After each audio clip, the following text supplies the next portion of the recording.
ህይወት ረጅም አይደለችም። ኦባሳንጆ ኦሉሴጉን ኦባሳንጆን በ94 ዓመታቸው ለናይጄሪያውያን ልብ የሚነካ ደብዳቤ ጽፈዋል።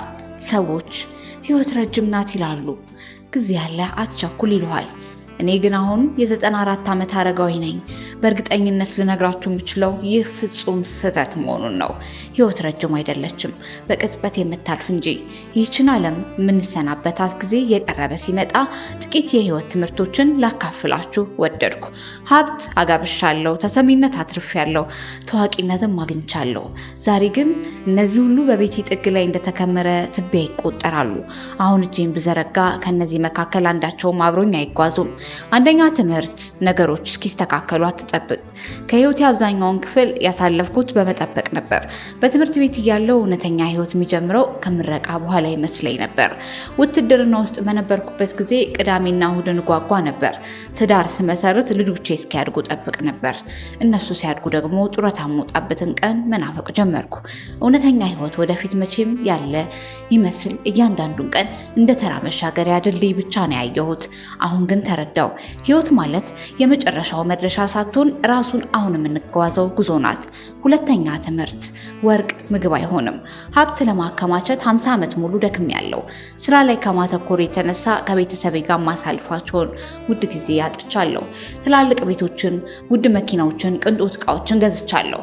ነገር ግን የጉዞዬ ማብቂያ ላይ ስቃረብ ከነዚህ ውስጥ አንዳቸውም ሊከተሉኝ እንደማይችሉ ተገነዘብኩ። አንድ ቀን ልጄ ያገኘሁትን አንዲት ጥቃቅን ነፍሳት እንዳይላት ወደ አትክልት ስፍራው የጠራችኝ ዕለት ሁሌም ትዝ ይለኛል። እኔ ግን አሁን አልችልም፣ ስራ ላይ ነኝ አልኳት። ያንን ያመለጠኝን አፍታ ሳስብ እስከ ዛሬ ድረስ ቁጭት ይብስብኛል። ሶስተኛ ትምህርት፣ በልቤ ውስጥ ያለውን ግንብ አፍርስ። በወጣትነቴ መራራት ወይም ይቅርታ መጠየቅ የድክመት ምልክት ይመስለኝ ነበር። አንድ ወንድም ነበረኝ። አንድ ቀን በትንሽ ነገር ተጣላን። እንዲያውም ጠቡ በምን እንደተጀመረ አሁን ላይ ትዝ እንኳን አይለኝም።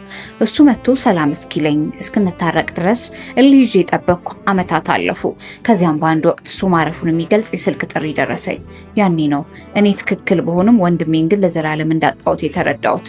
የምትወዱት ሰው ካለ ዛሬውኑ ንገሩት። ስህተት ሰርቼ ከሆነ ዛሬውኑ ይቅርታ ጠይቁት።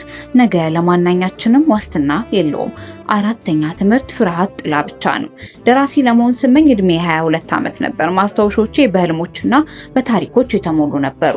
ነገር ግን ሰዎች ይሳቁብኛል ወይም አልቀናኝም በሚል ፍርሃት ያንን መጽሐፍ ሳልጽፈው ቀረው። አሁን እጆቼ ይንቀጠቀጣሉ፣ አይኖቼን ፈዘዋል። ያ መጽሐፍ ግን አሁንም በውስጤ እንዳለ ቀርቷል። በህይወት ውስጥ ትልቁ አሳዛኝ ነገር ሞት አይደለም፣ በህይወት እያለን ቀብረናቸው የምንቀራቸው ህልሞቻችን እንጂ። ልባችሁ የሚፈልገውን ነገር ወደፊት አታስተላልፉት። ዛሬውኑ ጀምሩ። ባይሳካላችሁ እንኳን ቢያንስ ሞክሬው ነበር ማለት ትችላላችሁ። የዘመኔ ሰዓት የምታሰማው ድምፅ አሁን በጆሮዬ ላይ እየጎላ መጥቷል። ጭንቀት፣ ኩራት፣ ፍርሃትን ሁሉ አውርጄ ጥያለሁ። እናንተ ግን አሁንም በህይወት አላችሁ። ሌላ አዲስ ቀን ተሰጥቷችኋል። በከንቱ አታባክኑት። እጆቻችሁን እዩ፣ ጣቶቻችሁን አንቀሳቅሱ። ያተነፋፈሳችሁን የምትስሙ፣ ይህ ሁሉ ትልቅ በረከት ነው። ህይወት ምን ያህል መሆኗን ለመረዳት 94 ዓመት እስኪሞላችሁ ድረስ አትጠብቁ። አሁኑን ኑሩት። በዚህ ላይ የእናንተን ሀሳብ አጋሩን።